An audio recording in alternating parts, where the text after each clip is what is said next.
Do you know anything about the Samoa? Do you know anything about the Samoa? What do you mean? Like, Samoan culture? No. not really, huh? Do you know what the Samoa is? No.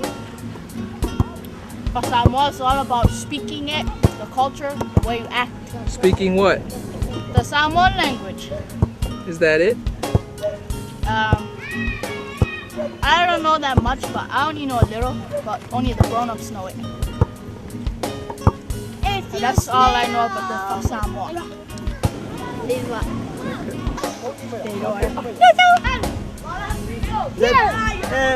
For Samoa, I think it's really based on like your culture. It's all about Samoa, where you're from, your language, stuff like that, I guess.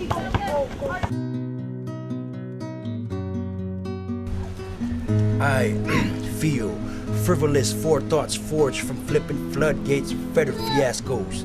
Tick tock, ticks time through time-worn timetables that thou thinkest, and through eternities thrash through thither thoughts. The rose, I suppose, arose without opposition. The transition of self's volition arouses inquisition.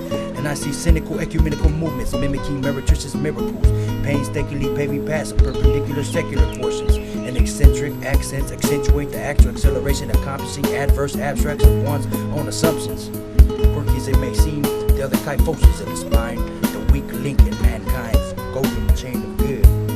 C'est la vie, some may say, lay sway as they stand in the middle of the road, in the middle of the night, in the middle of a midlife crisis. Midway in the meanwhile, avoiding the mighty migrant in their own guilt-ridden conscience. So conspicuous, despicable, explicable, the relectable subject of my conversation leaves a listener with much to ponder on. Do not gaze fixedly in the air. What is there to look at? Is what you see really there? Can you touch it? Can you feel it? Or can you grasp it?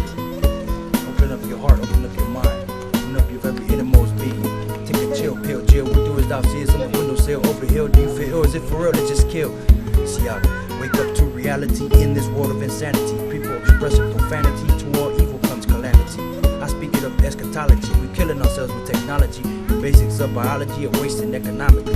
See, basically the basis of my debate is get those cogs and wheels in your head greased up and ready to go, Joe. If you question what all that means in that little cerebrum of yours, don't even waste your time. Just max and relax. Charlie Holmes, that's just already here. Feel me throughout, no doubt.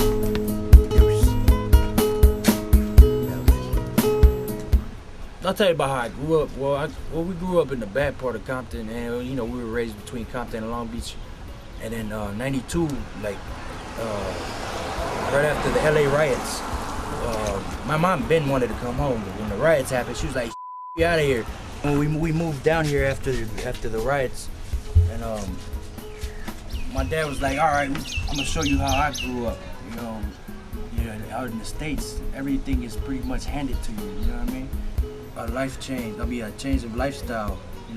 Coming from the States where everything's so vast and everything's so fast, and then you come to here, everything's humble, everything's small.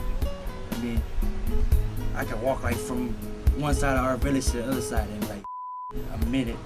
You know what I mean? And especially since I have long legs, even less than that. And yeah, it's a hell of a change.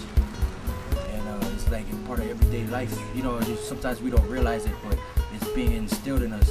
I mean, true that some of our art is lost. You can still learn it through books in school, but that's something that should be taught at home. It's kind of hard leaving Samoa. I mean, okay, look, Mickey, eu go fa fo le Olaga le fa fo. Penka ko mangkua mai makua. Eu pro la ko makango fie fa. Once they're out there and they see the beautiful life out there, I mean, nobody's there to, give them the word. Nobody's there to tell them what is right and what is wrong. Now, I'm taking with me the culture and everything, and I vow that I will come back and I will serve the community and make our place here a much more better place. Because right now people are just complaining of how corrupted American Samoa is. But if you look at it, whose fault is it? We're just saying it and then nobody's act upon it. feels great that I'm about to leave this place and do something better. I wanted to go to the Army to get more money, pay for a better college, better experience, and I'm still trying to find out what else is good out there. Whatever people feel like they want to come up here, that's how the way goes. If they want to live up here, they come up here, go live. If they want to go back, just go back, it's the same thing. I just want to come over here and see what's going on over here in America. Guys, over here is too stressful out here in America. Because out there in Samoa, you don't really have bills to pay. I mean, all you worry about is electricity. But out here, you have to worry about paying the car rent, the house rent, just all kind of bills. You name it, it's there.